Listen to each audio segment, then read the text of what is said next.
Okay, I hope you're all having a fantastic night, and welcome to another episode of ClancyPasta. Tonight's episode features two stories, and I hope you enjoy the first story of the night, Display Coming Soon, written by Mr. SLC.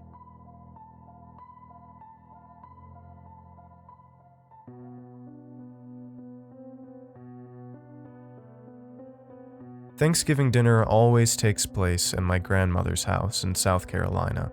I live in New York now, meaning I seldom get to see any of my family members. Most of my family has broken away from South Carolina as well, so we all make sure to attend this dinner above anything else. My wife and daughter and I drove into town and arrived on Wednesday. We rented a room at a small hotel in town. Like most small towns, there isn't much to do in the way of fun. I suggested we make a quick trip to the clothing store that my grandmother owns downtown. Okay, Nicole said. You want to go now? Might as well. Come on, Ellie. Nicole is my wife. Ellie is my daughter. Crystal's clothing store. That's what it's called. Looks about same as I remember from my childhood. Clean, orderly, and bright. There was a man at the register that greeted us as we walked in. My grandparents have always run the store by themselves, so I was shocked to see somebody new at the register. The man was dressed flamboyantly and somewhere older in age. I introduced myself as one of Crystal's grandsons and explained that we were just trying to kill some time. Okay, he said. Go right ahead. Men's to your right, children's to your left. You're standing in woman's. I stayed at the desk for some small talk with the man. I asked his name. Stuart. I didn't get a last name. I asked about his plans for Thanksgiving. I presume that you will be having dinner at your grandmother's house tomorrow, he said. That means my plans are the same as yours. Stuart must have seen some look of confusion on my face. He closed whatever magazine he was thumbing through and looked at me keenly. You do not speak with your grandmother much these days, do you? If you did, you would know that her health has declined immensely since the disappearance of her husband. I do not fault you, however. I get it. Things are going on in your own life. Your work is stressful. You live far away. You have a family, all of your own now. But none of that changes the fact that your grandmother is in a state of decline, and this may be her last Thanksgiving. Which is why I'm here. I even have my own room in her house for the times when she is particularly bad off. Yes, I said. You're right. I'm glad you're here to take care of her. As a matter of fact, I will be staying at her house tonight so that I can wake up early and help her prepare dinner for everybody. I encourage you to be nice to her. You're right. I had no idea what else to say. I appreciate your concern for her. Nicole broke the awkwardness by bringing a shirt and some pants for Ellie to the counter. I paid the total and extended my arm in an effort to shake hands with the man. He stood up and we bid each other farewell for the day. He sat down and we left the store. The next morning was a rush of us all trying to get ready in the same small bathroom. Ellie kept complaining that she doesn't want to go to Nana's house because Nana's house is scary. It's an old red Victorian home. Beautiful? Yes. Creepy, especially to a 6-year-old child? Also yes. I assured her that everything will be okay. We were the last people to arrive. The dinner started at 3. We got there at 2:50.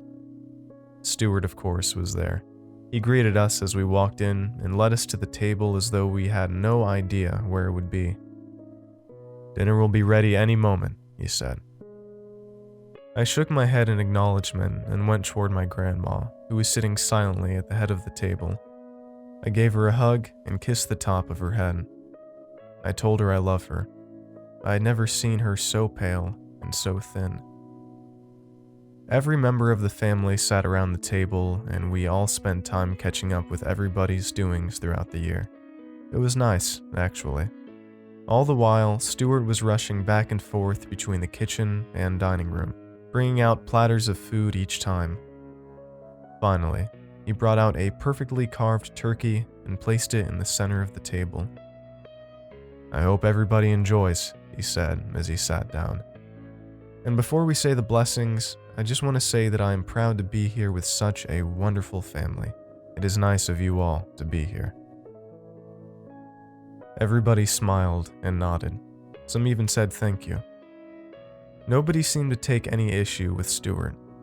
It occurred to me then that perhaps everybody else has already known of this man before arriving in town. Knowing that Stuart had done most of the cooking, I was hesitant to eat much. It was good though, and I came around to it. I thought that perhaps I was being unfair to a man I had only met briefly before. "So, Stuart," I started, "how long will you be staying?" "Tonight, definitely. After that, as long as your grandmother would like me to be here." "Which room are you staying in?" "Just down the hall over there, next to the restroom." He used his fork to point. He looked uncomfortable.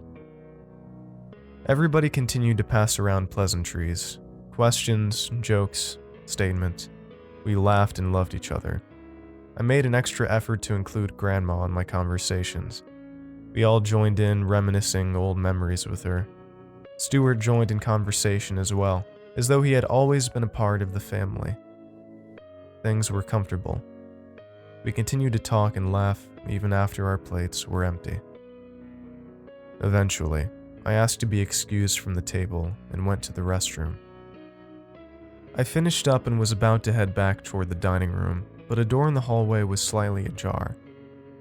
Not once in my life, so far as I remember, have I ever snooped through a person's things.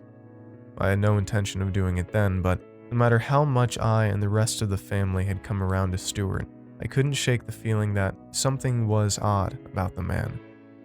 He looked uncomfortable when I asked about his bedroom, and I couldn't shake that either.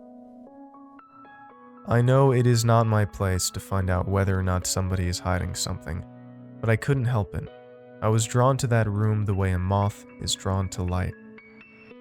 The room was normal, mostly. The bed was unmade, suitcases strewn around mindlessly.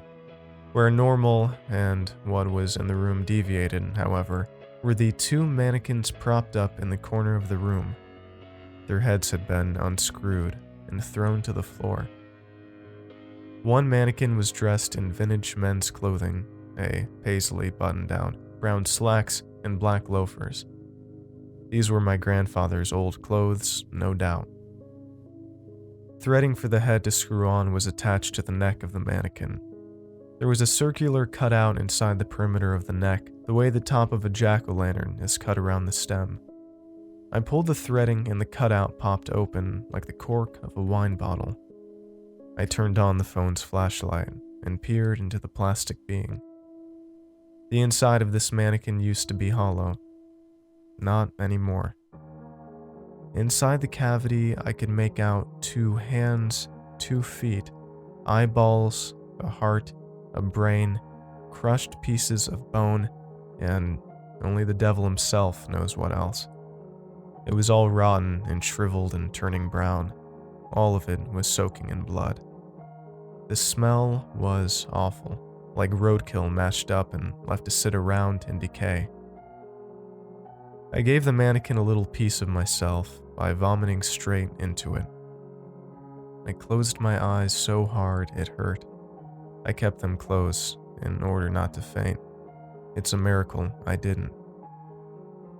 "Excuse me, sir. Just what is it that you think you are doing?" My eyes started open. Stuart was walking toward me. His face was red. He looked like a fire truck of a man beelining toward me. "Do you want to explain yourself to me?" "I don't think I'm the one that needs to do any I was cut short by a blow to the cheek. I fell backward. Stuart picked up the head of the mannequin and popped the top of the jack-o'-lantern-like neck back into place. He did this calmly and with no regard for me behind him. I picked myself up and fled. "Oh, there you are," Nicole said. "You were starting to get worried about—" "Drop it, Nicole. get out. Now, all of you, please, for the love of God, get out. Where's Grandma? Taking a nap in the living room, one of my cousins said. Her face was red and eyes wide with terror. I ran into the living room. Grandma was lying on the couch. I woke her up, told her we've got to go, and led her back to the dining room. My intention was to meet Nicole and Ellie and leave if they hadn't gotten out already. Nicole was standing with her hands in the air. Tears were rolling down her face, some of them falling into her quivering mouth. Stuart was holding Ellie.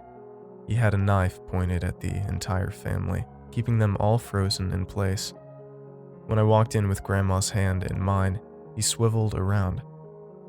Leave her here, and I will let your daughter and all of you go. Do not ask me what happens if you do not let go of her hand. I am sure that you have your priorities straight. I love you, Grandma. I let go of her hand. Stuart walked over and grabbed her by the back of her neck. He let go of Ellie, and she ran into my arms. Now get out, Stuart said.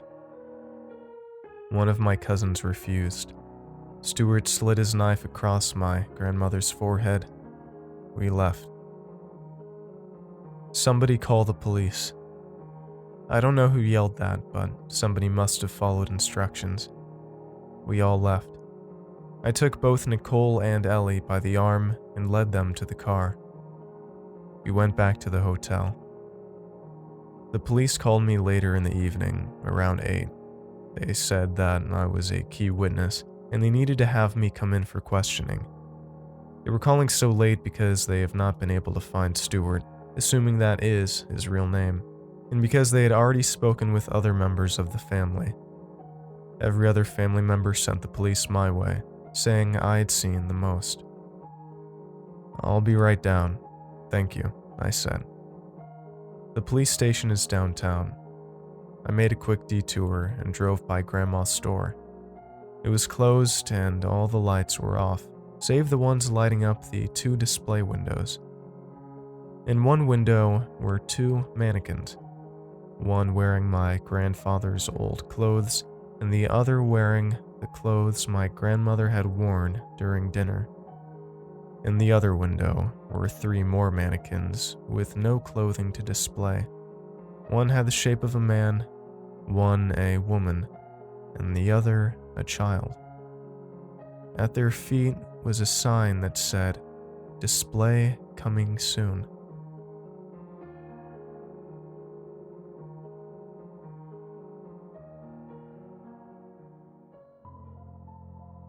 The unimaginable happened during my first shift as a traffic cop by the sea. Written by Y2 Just Dog. And if you enjoy this story and would like to find more, make sure to check out more of the author's work in the description below, including a link to his new ebook short story collection.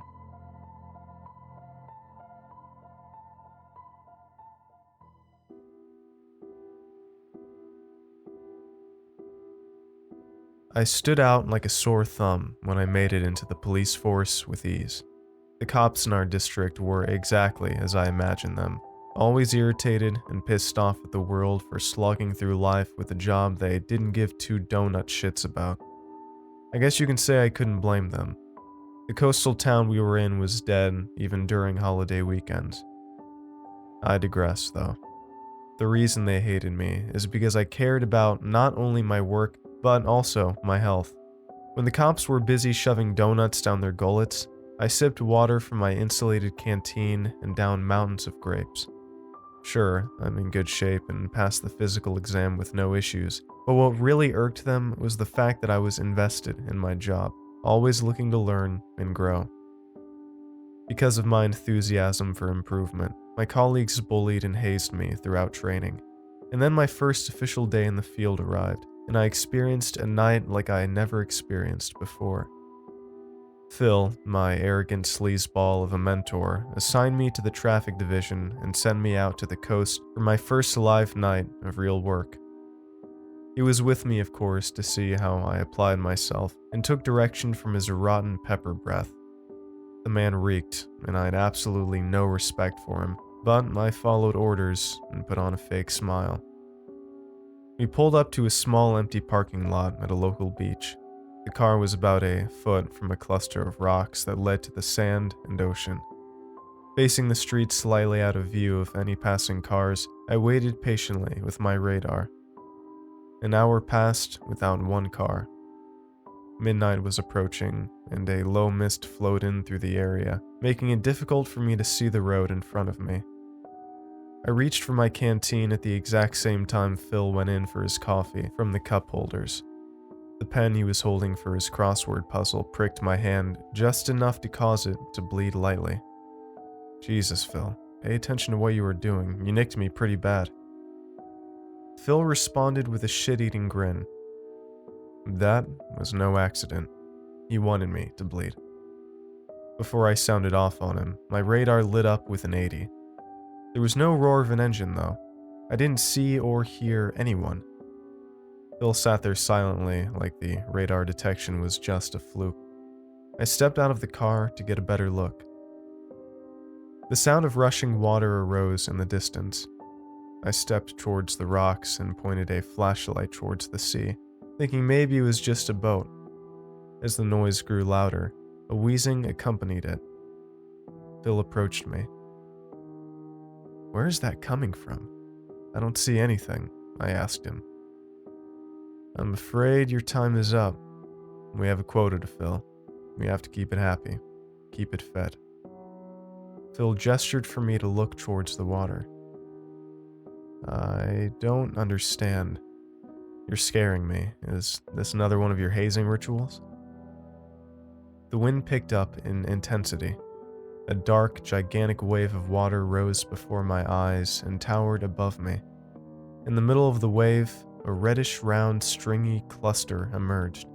It looked like one of those giant koosh balls I used to play baseball with, but this thing wasn't made of rubber. I stood there frozen and shaking. I was in awe of this monstrosity. One drop is all it takes. Phil looked down at the blood on my hand. "You asshole," I shouted. The roar of the creature pulsated around me. The being floated over the sand and directly towards me. Thousands of sharp blade-like tendrils extended from the core. My only chance at getting out of there alive was to make Phil bleed. I shoved him to the ground, and he scraped his arm on some rocks. A gash of blood seeped out. The tendrils turned their attention towards Phil. I ran back and signed the car. As I sat there from behind the windshield, I watched the thing pierce Phil's arm and carry him back towards its mouth. A dark hole opened in the center, and a black tongue coated Phil in a slimy substance. The creature slurped him up and made an earth-shattering crunch of a bite that pushed my car to the road. I turned on the ignition and bolted. When I arrived at the station, I told the other cops about what I saw. I demanded answers. And you know what they did? They offered me Phil's job.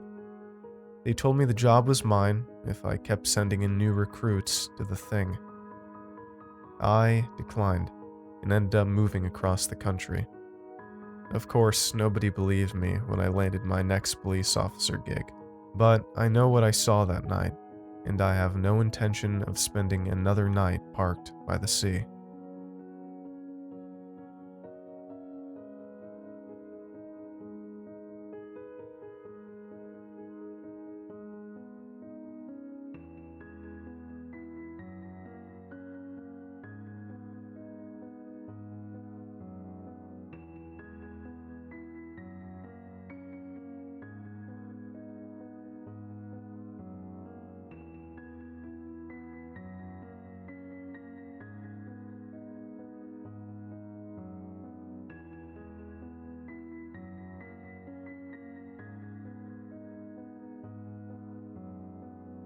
Okay.